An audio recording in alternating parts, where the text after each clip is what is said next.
Salam, dəyərli müəllimlər və müəllim olmaq istəyən namizədlər. Mən kurikulum təlimçisi Aytən Hüseynova 2024-cü il sertifikasiya suallarının bir neçəsinin izahını sizlər üçün təqdim edəcəm.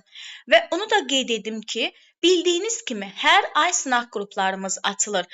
Sınaq qruplarımızın sonuncu sınaq qrupumuza qoşulmaq üçün qeyd edilən nömrə ilə əlaqə saxlayıb qoşula bilərsiniz. Və onu da qeyd edim ki, İstər Azərbaycan bölməsi və istərsə də Rus bölməsi üzrə hazırlaşan müəllimlər üçün hər iki dildə sınaqlarımız mövcuddur. Yazılan nömrə ilə əlaqə saxlayıb qruplarımıza qoşula bilərsiniz. Və baxırıq sualların izahına. Sinifə yeni müəllim gəlir və sinifdə şifahi və yazılı sorğu keçirir. Müəllimin məqsədi haqqında deyilənlərdən hansı doğrudur? Bəli, yeni müəllim gəlibsə, şifahi və yazılı sorğu keçirirsə, burada müəllimin məqsədi nə ola bilər?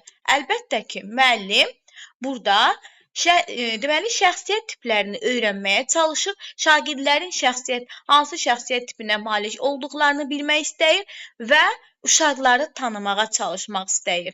Demək ki, 1 və 3 olacaq. Keçid alırıq digər testimizə. Sizə təqdim edilən siyahıya əsasən bir neçə rayona səfərə getməlisiniz. Ümumi məsafəni, sərfiyyatını və marşrutu müəyyənləşdirin. Yenə də bizdən idraki sahəni soruşur. Bəli, müəllimlər, burada olacaq deməli tətbiq etmək. Çünki bizə siyahı təqdim edilib. O siyahıya əsasən bir neçə rayona səfərə getməliyik. Ümumi məsafəni, sərfiyyatı, marşrutu hamısını müəyyənləşdiririk. Nə qədər yanacaq sərf olunacaq, buna nə qədər məbləğ, yəni maddi cəhətdən nə qədər maddi vəsait sərf olunacaq. Bunların hər birini yəni müəyyənləşdirir. Bu zaman da tətbiq etmək olacaq. Keçid alırıq digərinə. Əgər şagird anlamadığı hissəni müəllimdən soruşmağa çəkinirsə, prosesdə hansı çatışmazlıq var? Bəli, bu da müəllim-şagird əlaqələrində pozitiv münasibət. Bəli, əgər şagird müəllimdən anlamadığı hissəni soruşmağa çəkinirsə, deməli, burada pozitiv münasibət düzgün qurulmayıb. Elə A variantımız doğru olacaq. Digər keçid alırıq 4-cü testdə. Sizə təqdim edilən siyahıya əsasən bir neçə rayona səfərə getməlisiniz.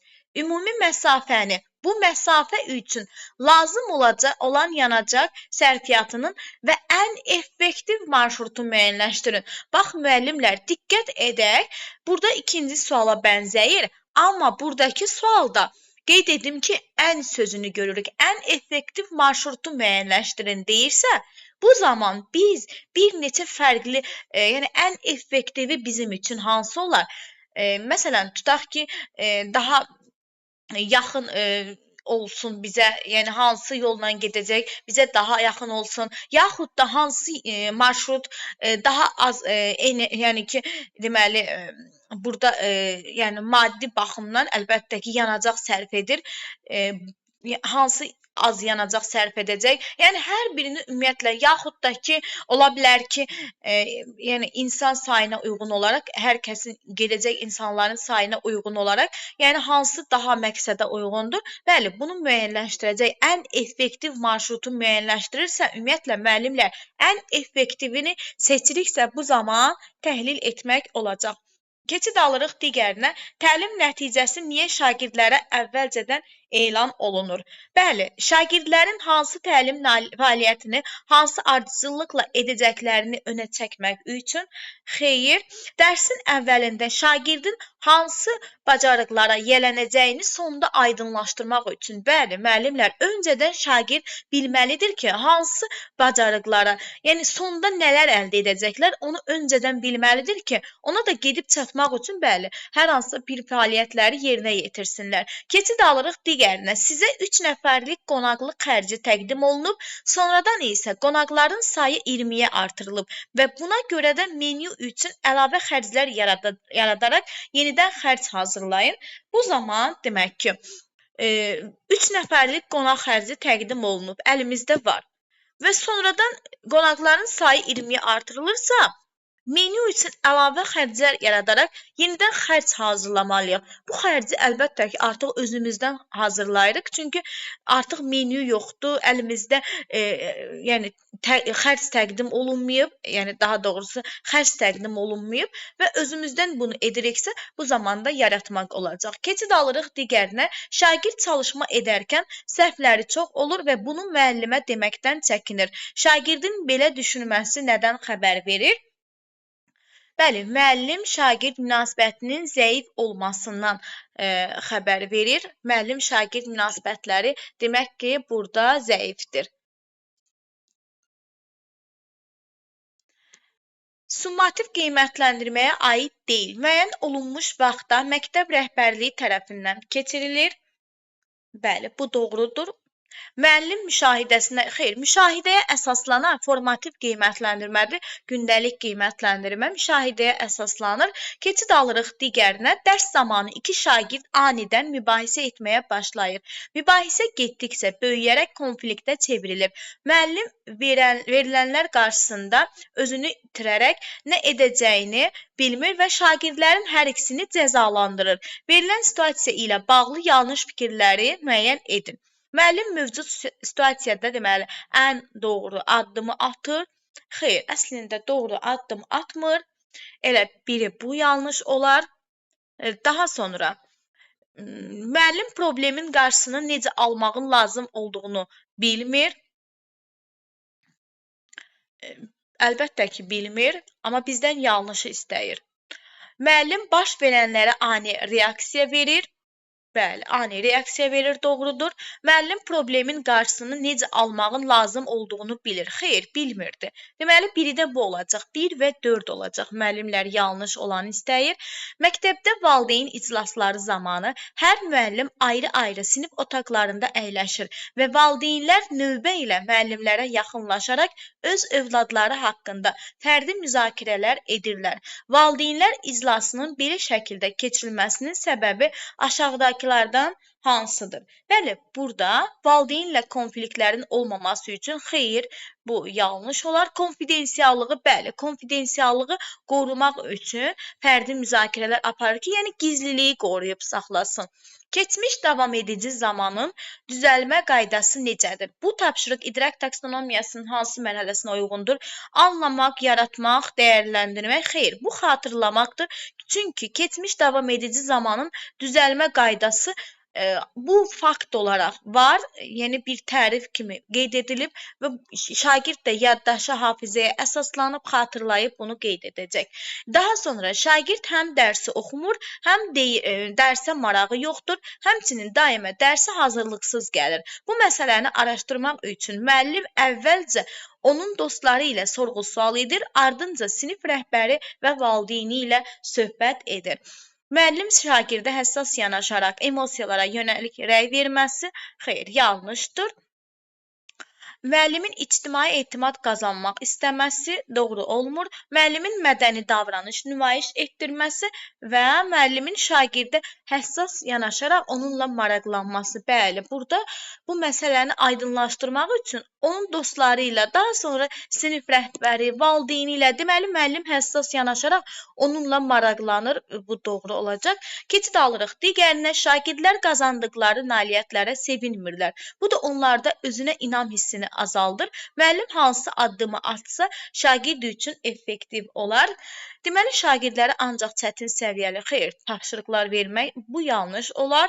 Şagirdlər yalnız asan səviyyəli tapşırıqlar, yalnız asan tapşırıqlar versək, bu sinifdə 4 səviyyədə şagird var. Yəni, bu yüksək oxuyan şagirdlər üçün çox sadə olar. Onlar da heç nə öyrənməmiş qalar. Bu da doğru deyil. Şagirdlərə orta səviyyəli sual verməklə onları çətinə doğru aparmaq müsbət haldır. Bəli, elə bu olacaq. Keçid alırıq digərinə. Şagird çətin tapşırıq görən kimi yaza biləcəyini düşünərək yaza bilməyəcəyini ola bilər. Bəli, yaza bilməyəcəyini düşünərək geri çəkilir. Müəllim hansı addımı atmaqda bu problemi aradan qaldırmalıdır? Xatırlamanı yoxlamaq, Xeyr, bu olmaz. Çətin tapşırığı hissələrə ayıraraq şagirdə istiqamət vermək. Bəli, bu daha məqsədə uyğundur. Keçid alırıq digərinə. Şagirdin telefonuna kimliyi məlum olmayan nömrədən təhqir edici ismarıcılar, şəkillər göndərilərək ona bullying edilir. Valideyn bunu edən sinif yoldaşlarından birinin olduğunu iddia edir. Lakin bunu sübut etmək üçün əldə əsas yoxdur. Belə olan halda verilənlər arasında müəllimin atacağı hansı addım bullying edəni müəyyənləşdirməyə kömək edən effektiv yoldur. Bəli, bu zaman sinif iclasında şagirdlərin psixoloji durumunu müəyyənləşdirən esse yazdırır. Müəllim sinifdə əməkdaşlığa əsaslanan pozitiv və inklüziv xeyr, bu ola bilməz. Müəllim şagirdlərdə mənəvi dəyərlər bu yəni onu müəyyənləşdirməyin yolu hesab edilmir, o deyil. İclas təşkil edib valideynlərlə bullyinglə xeyr, bu da olmaz.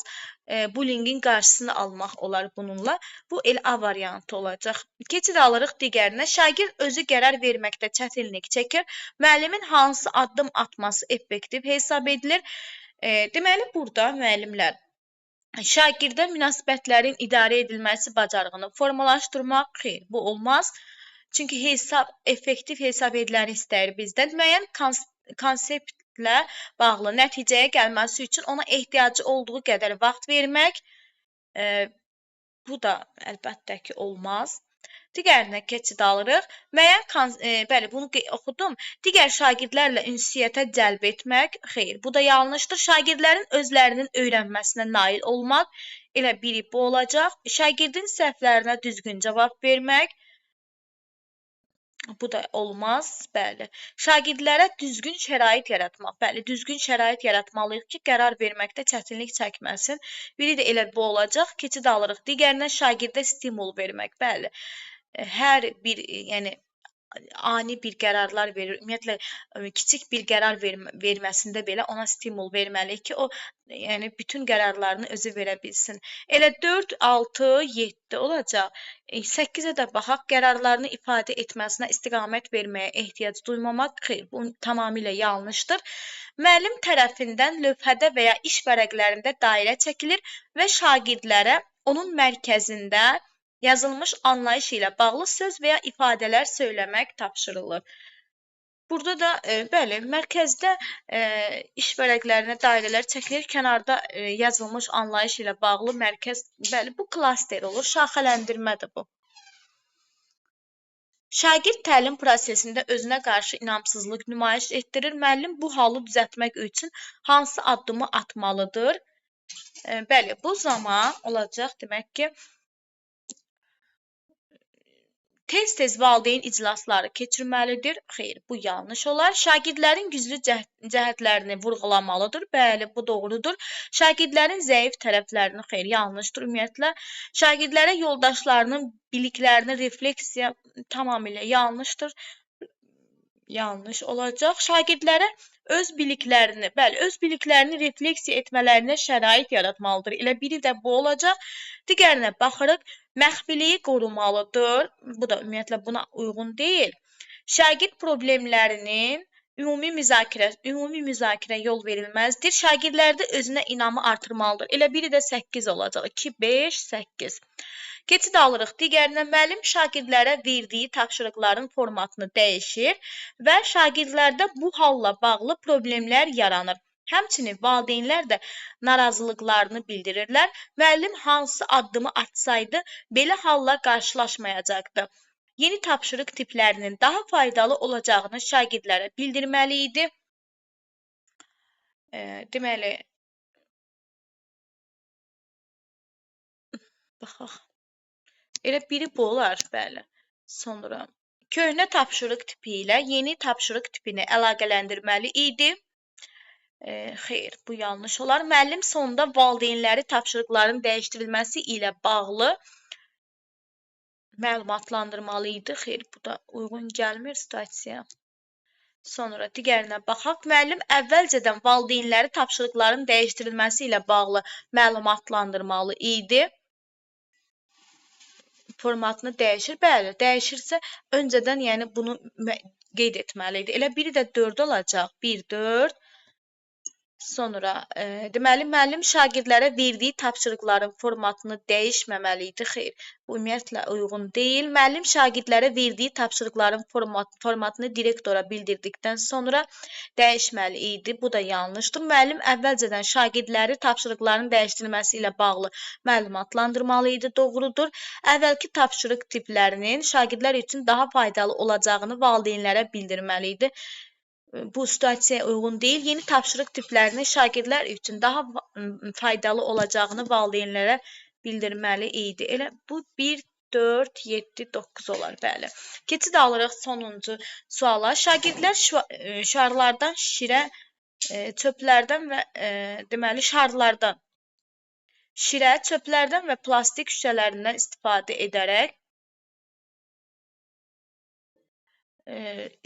edərək tənəffüs prosesinin modelini hazırlayırlar. Beləliklə, havanın ağciyərlərə daxil olmasını və oradan xaric edilməsini nümayiş etdirirlər. Verilmiş tapşırığa əsasən inteqrasiyanın, biliyin və idraki sahənin mərhələsini bizdən istəyir.